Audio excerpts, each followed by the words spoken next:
नमस्कार दोस्तों, आज मैं आपको एक ऐसी कहानी बताने जा रहा हूँ जिससे सुनकर आप जब अगर खेत में जाएंगे तो ज़रूर एक ना एक बार डर जाएंगे। ये कहानी है महेंद्र चाचा की। साल 2016 की बात है, अगस्त के महीने की। उस समय अक्सर बारिश बहुत ज़्यादा होती है। बारिश के कारण उनके बगल का तालाब खेत के भरा हुआ था। महेंद्र चाचा वहाँ पर बैठे हुए थे, मेढक बोल रहे थे। खेत में हरियाली ही हरियाली थी बारिश के कारण, लेकिन चाचा वहीं पर बैठे हुए थे। किसी वजह से घर पे लड़ाई झगड़ा हुआ, इसीलिए वो खेतों में ही रह रहे थे, एक छोटी सी कुटिया बनाकर वो रह रहे थे। उसी बीच उन्होंने अपनी गाय भी बांधी हुई थी।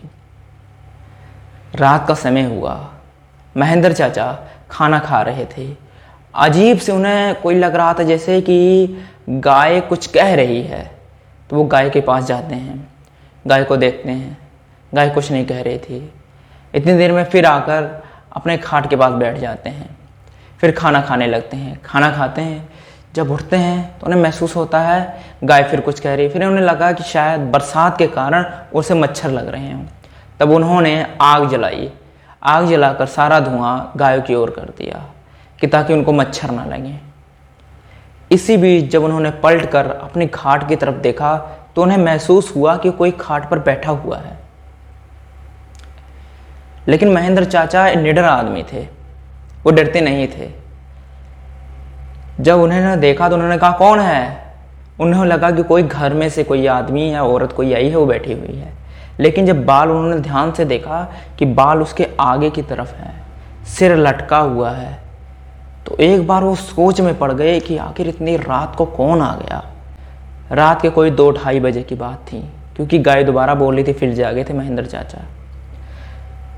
उन्होंने देखा खाट पे कोई बैठा हुआ है। जब वो खाट पर गए तो देखा कोई नहीं है। फिर कैसे वैसे करके उन्होंने रात गुजारी। सुबह उठे तो देखने लगे और घर पर भी जाके पता किया, कहते कोई भी नहीं आया। फिर अगली रात फिर हुई। महेंद्र चाचा रात के समय फिर उन्हें अजीब सी हवा चलने की आवाज़ आई, जैसे कि कोई अजीब सी हवा, सन्नाटे सी हवा आई अचानक ही, जिससे महेंद्र चाचा को भी महसूस हुआ कि कोई है, रात को कोई है हम लोगों के पास। फिर गायों को देखते हैं तो गाय बैठी हुई थी। गाय देखकर वो कहते हैं कि सब कुशल है, गाय बैठी हुई है। फिर उन्होंने महसूस किया कि नहीं, कोई बगल में इनके खड़ा है। तो उन्होंने सिर के पास देखा, कुछ नहीं है। फिर इनको लगा कि गाय के ऊपर कोई बैठा हुआ है। फिर एक गाय के पास गए। जब गाय के पास गए, टॉर्च जलाकर देखा, कुछ नहीं। फिर उन्होंने जब अपने घाट पर देखा तो फिर कोई बैठा हुआ था। तब इन्होंने फिर एक बार कहा, कौन है? तो आगे से कोई भी जवाब उनको नहीं मिला।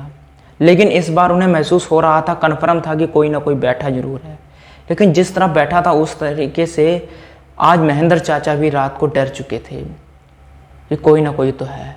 फिर महेंद्र चाचा कहते हैं, भाग जाओ, ये मेरा खेत है, मेरी ज़मीन है, मेरी जगह है।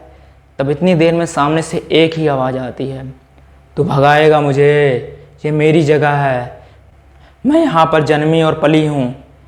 यह सुनकर महेंद्र चाचा कहते हैं, यार ये कौन है, कैसी आवाज़ है? महेंद्र चाचा एक सबके लिए बिल्कुल ठंडे से पड़ गए। डर के मारे उनके रोंगटे खड़े हो गए।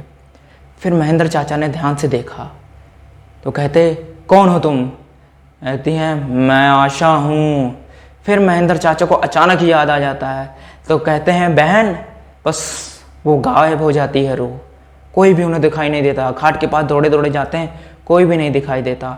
फिर अगले दिन वो घर पर जब बात करते हैं तो उनके पिताजी, महेंद्र चाचा के पिताजी बुजुर्ग हो गए होते हैं, वो उनके साथ वार्तालाप करते हैं। तो कहते हैं कि बचपन में उनकी बहन आशा ऐसे ही बगीचे में खेल रही थी, तब आम के पेड़ से एक पेड़ से दूसरे पेड़ की ओर जाते समय टहनी टूट गई थी। टहनी टूटने के कारण उनकी बहन नीचे गिरी और नीचे गिरी गर्दन के तरफ, और गर्दन मुड़ जाने के कारण मृत्यु हो गई थी। इसे सभी बच्चे भाग गए थे। महेंद्र चाचा अपनी बहन के साथ अकेले खड़े थे उस समय। तब उन्होंने अपनी बहन को दफना दिया था। तो ये सब जब बात हो रही थी अगले दिन, तब उन्होंने कहा, क्यों ना हम निकाल कर अंतिम संस्कार करते हैं। फिर महेंद्र चाचा ने वो जगह ढूंढी जहाँ पर उनकी बहन को दफनाया गया था। वहाँ पर एक पौधा लगाया हुआ था। वो पौधा बहुत बड़ा हो गया था, कई वर्षों पहले की बात थी। बगल में पौधा बहुत बड़ा हो गया था। 3 तरफ खुदाई की, फिर उनको अपनी बहन की हड्डियां बरामद हुई। तो वहाँ पर उन्होंने अंतिम संस्कार किया। तब फिर अकेले महेंद्र चाचा को ही महसूस हुआ कि शव के पास कोई खड़ा था। गांव वाले भी बगल में खड़े थे लेकिन किसी को नहीं दिखाई दिया। महेंद्र चाचा को दिखाई दिया। तब कोई खड़ा था और महेंद्र चाचा के आगे हाथ जोड़कर खड़ा था, बाल उसके आगे की तरफ थे। तब महेंद्र चाचा भी हाथ जोड़ रहे थे। सब गांव वाले महेंद्र चाचा को ही देख रहे थे कि महेंद्र चाचा हाथ किसे जोड़ रहे हैं। तब इन्होंने कहा, माफ़ करना बहन, मैं तुम्हें पहचान नहीं पाया। जब अंतिम संस्कार किए तो उसके बाद वो रूह गायब हो गई और उनको शांति मिल गई। इनका अंतिम संस्कार नहीं हुआ था, दुर्घटना के कारण इनकी मृत्यु हुई थी, जिस कारण इनकी आत्मा भटक रही थी। इनके भाई को ही दिखाई दी, जिसलिए अंतिम संस्कार हो सका। अगर किसी और को यह आत्मा दिखाई देती तो शायद कोई भी नहीं कर सकता था अंतिम संस्कार, क्योंकि कोई पहचान ही ना पाता कि ये कौन थी आशा। उनके भाई ने ही देखा था, इसलिए महेंद्र चाचा उन्हें पहचान गए थे। आपको एक छोटी सी स्टोरी कैसी लगी? अगर अच्छी लगी हो तो वीडियो को लाइक और चैनल को सब्सक्राइब कर देना।